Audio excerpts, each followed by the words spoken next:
Halo semuanya, perkenalkan namaku Muhammad Amin Kutbi dengan NIM 2410312310027 dari Prodi S1 Manajemen.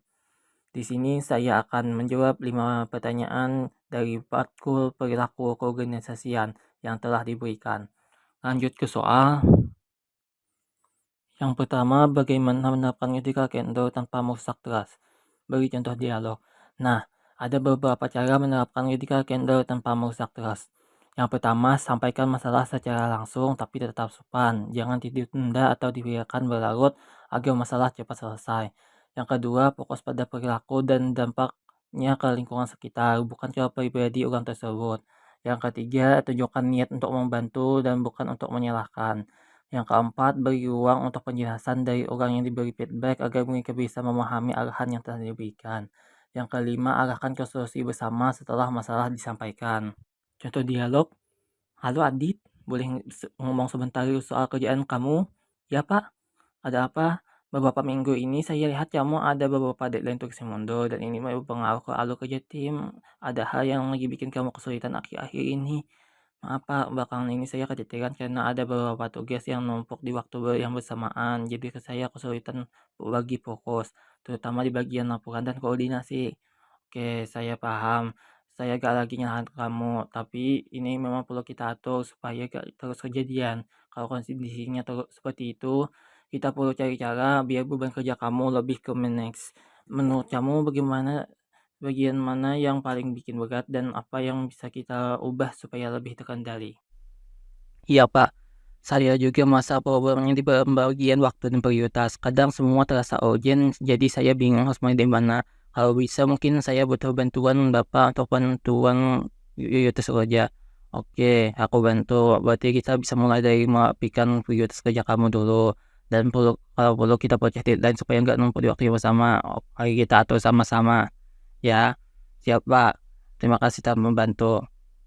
Lanjut ke soal nomor 2, jelaskan tiga third party roles, mediator, arbitrator, conciliator, dan kapan arbitration wajib digunakan.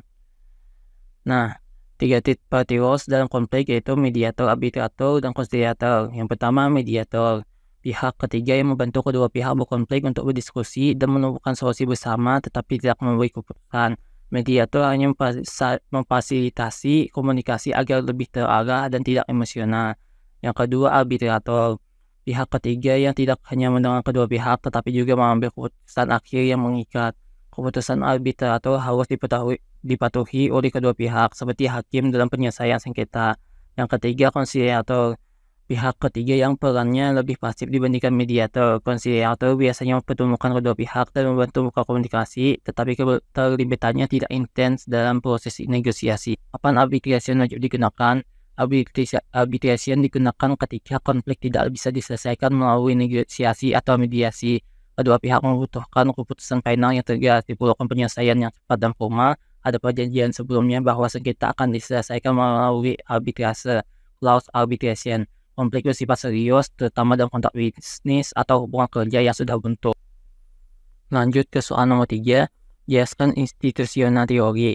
Mengapa banyak organisasi jadi mirip atau isomorfis meski industrinya berbeda? Nah, institusional teori menjelaskan bahwa organisasi tidak hanya bertindak berdasarkan efisiensi atau keuntungan, tetapi juga karena tekanan dari lingkungan sosial, aturan, dan norma yang ada di sekitarnya.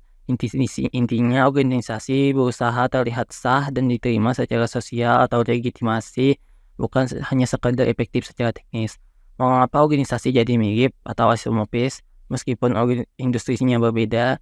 Karena ada tekanan yang membuat organisasi cenderung meniru satu sama lain, yaitu coercive pressure atau tekanan regulasi. Nah, organisasi mengikuti aturan pemerintah atau lembaga resmi sehingga struktur dan praktiknya jadi mirip. Mimetic pressure atau meniru yang sukses. Saat kondisi tidak pasti, organisasi cenderung meniru perusahaan lain yang dianggap berhasil. Normative pressure, standar profesional. Banyak manajer atau karyawan berasal dari latar belakang pendidikan dan profesi yang sama sehingga membuat standar kerja yang serupa. Lanjut ke soal nomor 4, PHK lewat Zoom 5 menit.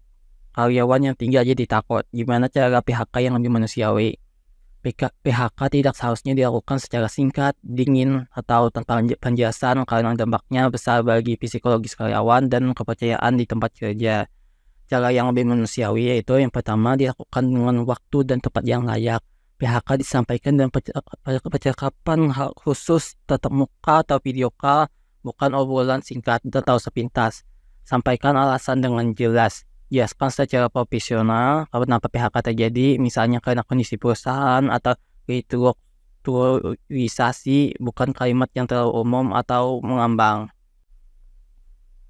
Gunakan bahasa yang menghargai. Tetap akui kontribusi karyawan selama bekerja sehingga tidak terasa seperti harus merasa secara tiba-tiba.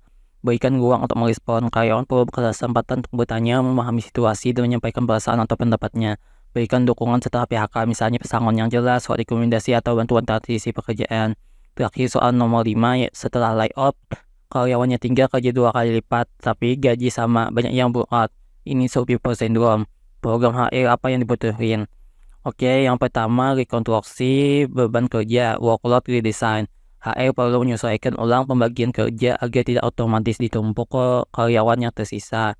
Yang kedua, komunikasi terbuka dari manajemen. Jelaskan kondisi perusahaan, alasan layoff, dan arah ke depan supaya tidak muncul rumor dan ketakutan berlebihan. Yang ketiga, dukungan psikologis, employee assistant, counseling. Sediakan akses konseling atau sesi diskusi untuk membantu karyawan yang mengelola stres dan rasa tidak nyaman. Yang keempat, rebuilding trust ke organisasi. Bangun kembali rasa aman melalui kepastian peran, target yang realistis, dan transparansi keputusan. Dan terakhir, monitoring burnout dan engagement. HR perlu aktif memantau beban kerja, tingkat stres, dan keterlibatan karyawan lewat check-in rutin atau survei singkat. Sekian penyampaian dari saya. Terima kasih telah menonton.